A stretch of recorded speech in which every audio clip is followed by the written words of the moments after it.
Welcome back to Yahoo Finance Live. Anyone who traveled by air this past holiday weekend may have endured some frustrating delays at their airports as the nation's airlines tried to handle all of the traffic with fewer planes, but also fewer staff.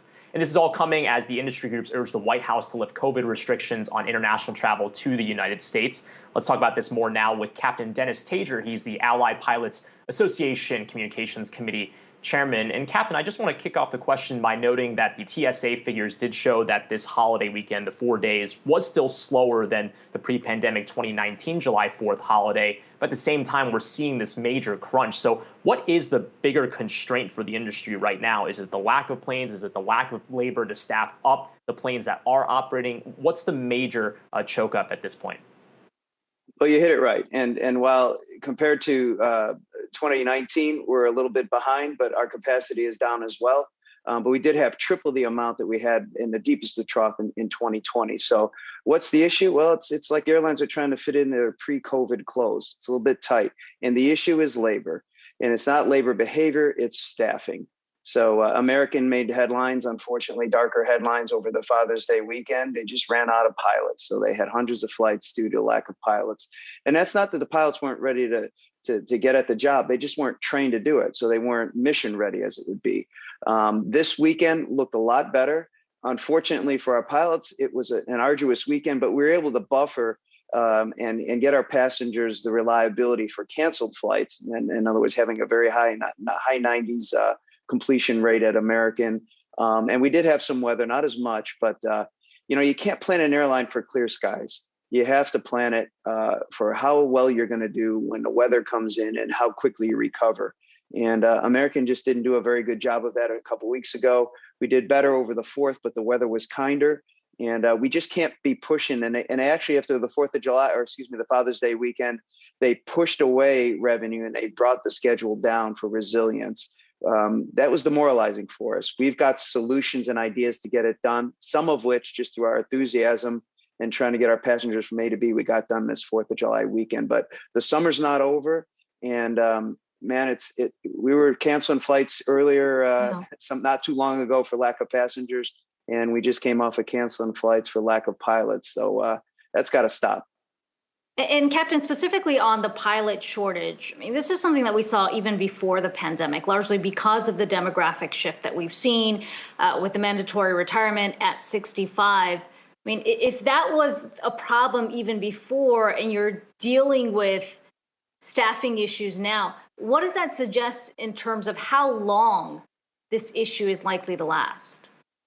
That's a great point. And actually, for a time long ago, we had that pipeline problem. But coming into the pandemic, it was resolved because young pilots, my daughter happens to be one of them, were coming into the pipeline and the water was flowing. But the pandemic shut that down. And the pipe is long. It takes a long time to get all these ratings. So each airline took action. American, unfortunately, took a negative action and was the only major network carrier to furlough pilots, 1,600 of us. So they had to retrain those pilots. All the other airlines did what American did. They offered early retirements to preserve cash. So that causes training to replace those pilots.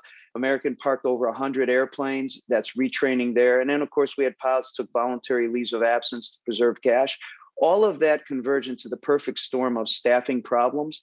And that is a huge hurdle, but there are solutions. And we as a union have ways to get at an entrepreneurial way, incentivize flying. And the most important thing, give us scheduling flexibility. Right now, American is scheduling by abacus is the joke that we have. And on a windy day, it just falls apart. So we need to modernize and entrepreneurial eyes, if such a word exists, the way we schedule at American Airlines. In order to be successful. I can't remember the last time I saw an abacus, but I want to ask about just the preparation that these airlines made, because as you mentioned, there were things that these airlines could have done ahead of time to avoid some of the bottlenecks that we're facing right now. And from just a public discourse standpoint, these are large airlines that got government support during the depths of the pandemic, and they are now blaming a lack of labor on canceling flights that ultimately punish travelers trying to go back to normal here. So is there some hypocrisy involved in the way that these airlines are messaging the issues that we're facing today and that travelers are seeing when they go to the airport versus what they actually could have done to avoid the issues that we're facing now? That's a great point. I was probably on this program talking about how important PSP CARES Act was to make sure we were ready for the recovery.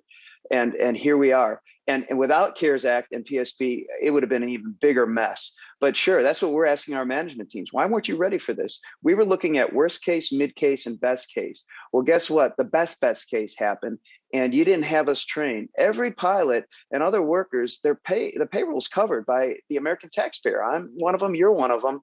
Through the end of September. So how this happened lays at the feet of management, and I got to imagine Congress is going to have a few questions. We're getting it done. But you didn't plan on a really strong recovery, and that's what the American people delivered. And we want to make sure that we close that deal as pilots and do everything that we can. Captain Dennis Tajer, it's good to talk to you today, Allied Pilots Association Communications Committee Chairman.